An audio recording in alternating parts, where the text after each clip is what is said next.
So, one of the things that seemed kind of weird to me before I became a Christian, and I wanted to talk about it, is how in the Bible, God before you understand what's happening, God kind of seems a little megamaniacal. Megamaniacal. Yes. So, it's constantly about like angels and people singing and worshiping, singing to him and worshiping him. And, from a non-Christian perspective, it's like, why do you need people to worship you? What kind of tyrant dictator are you?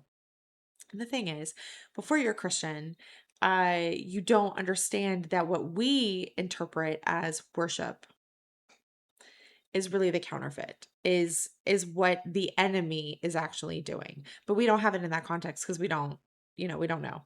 So when I became a Christian and I started looking into it, I was like, oh, this is why we do the worship. This is why we sing. And I don't think anyone has really explained it. So I'm gonna. So what I think is going on is really based in how Christianity is explaining science concepts in non or pre science ways. And so if you're coming in with a science background, it's like, oh, these things go together. But I think if you've been raised in Christianity, maybe you've been taught that science is wrong or bad or something. And so you might not have access to these concepts. The one that really came to me in terms of why this matters is the concept of dimensions. So if our current understanding is that there are different dimensions overlapping reality. They all come together, and they're overlapping, but you cannot necessarily perceive them because you're not in that dimension. So in a lot of science fiction, you can phase from one dimension to another. We live in the dimension that's the third and fourth dimensions, the third dimension of physicality, things that you can see and you can touch. And depending on where you are biologically will basically determine like what you can perceive in that dimension. So for example, humans can't see infrared, but some animals can. So their perception of this dimension, this three-dimensional reality that we're in is different. And the other thing is that we are in the fourth dimension, which is time. So it's those physical objects moving through time and space. That is the fourth dimension. The reason why that matters is because why did God give human beings dominion over the earth? I'm When we tell the story, it's like, why would Satan is probably sitting there and getting like, why would you do this? Why would you give mankind dominion over the earth? The reason he gives mankind dominion over the earth, I'm theorizing, is that it's because mankind are the ones who exist in the third and fourth dimensions. You can only have dominion where you can make decisions, where you can make a choice and then things move forward. There's cause and effect, action and reaction. If you are living outside of time, you don't have that same ability to control things within that dimension. So, because mankind exists in time, mankind has dominion over the earth because we are able to have cause and effect. We're able to make decisions. But if you're outside of time, let's say time for you is a singularity, all things that have existed do exist in one point of time. Right? This might be the perspective that God has. God's outside of time. He's outside of the dimensions of reality. He's outside of our universe because he created the universe. So, God basically, who can see the end from the beginning, is because to him, they're not necessarily separate. Now, in the Bible, it talks about how angels exist in the second heaven. And I think this is a way of from a non-science perspective, discussing this dimensionality, that they are in a dimension that overlaps our own, but maybe that's why they don't have dominion because they don't exist in this 3D dimension. They don't exist in time in our 3D dimension.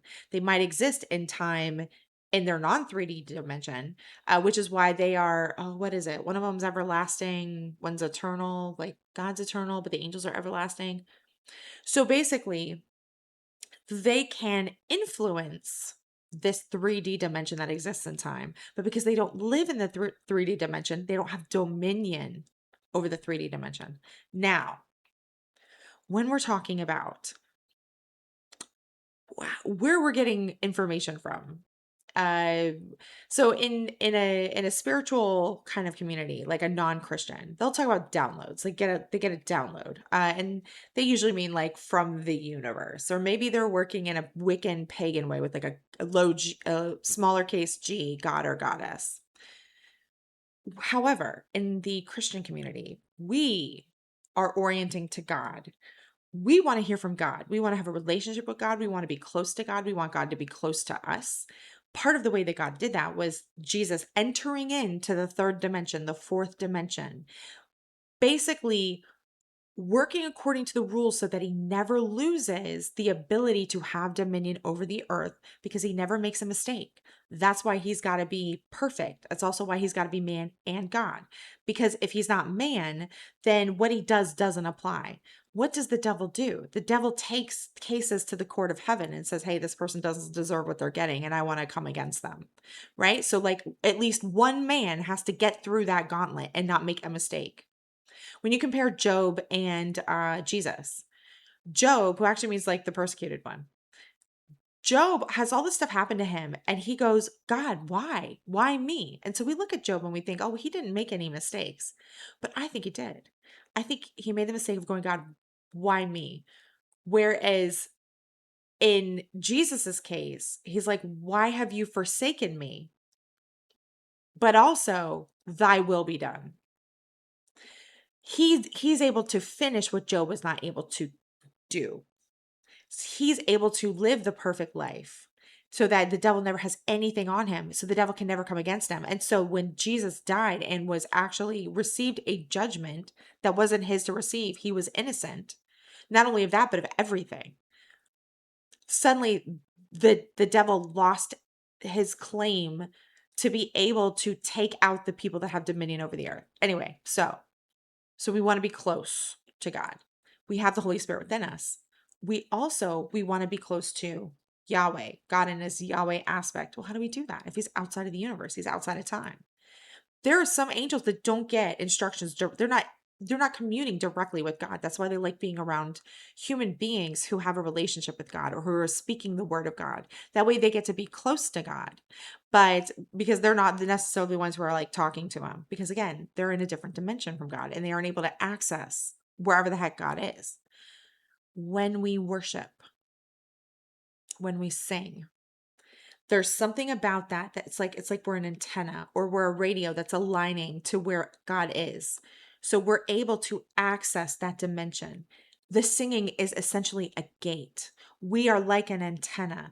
And the more that we worship God, the more that we are singing, the more we appreciate him, we're bringing our heart and our mind closer to him. And the more we bring our heart and our mind closer to him, the more that we have access to him and where he is. So we can exist both in the 3-dimensional realm, the 4-dimensional realm, and also we coexist in his kingdom and in heaven, in the place where he is.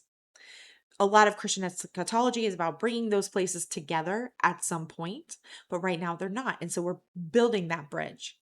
So anyway, the worship also isn't just one way. If you worship anything but God, you are essentially getting harvested of your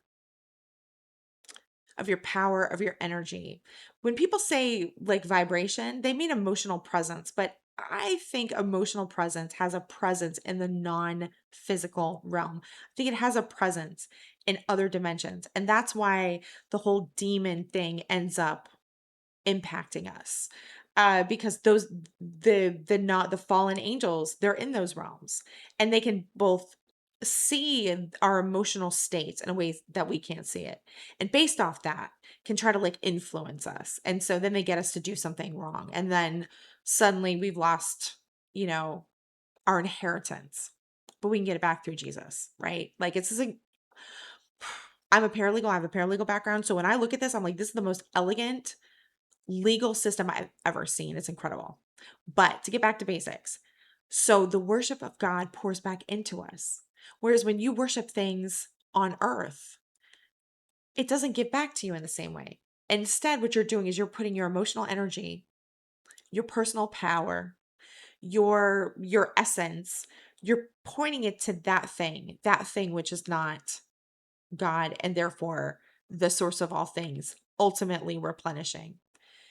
You are possibly powering up whatever entity is behind that thing in the second heaven or in those other dimensions. And so it ends up, no matter what ends up happening, you end up being depleted unless you make a sacrifice that's not yours to make. So the reason why the demonic realm is so demonic is because it is powered by the energy of other people. It is powered by the sacrifices of other people so that someone can have power and then like use it for their own benefit. Whereas God's kingdom is you worship me, you are aligning to me, or you turned your channel on the radio to my station, and then I'm pouring back into you. That's why those who trust in the Lord, what is it, mount up on wings like eagles and they never tire because they are accessing the source of all things, of all power, of all love. And so there's this protection when you exist in the name of the Lord, because the name of the Lord, I think, has a dimensional, cross dimensional presence. Anyway, not to get too like out there, but that's why I think singing, that's why I think worship. Anyway, I hope this makes sense, and I'll talk to you next time.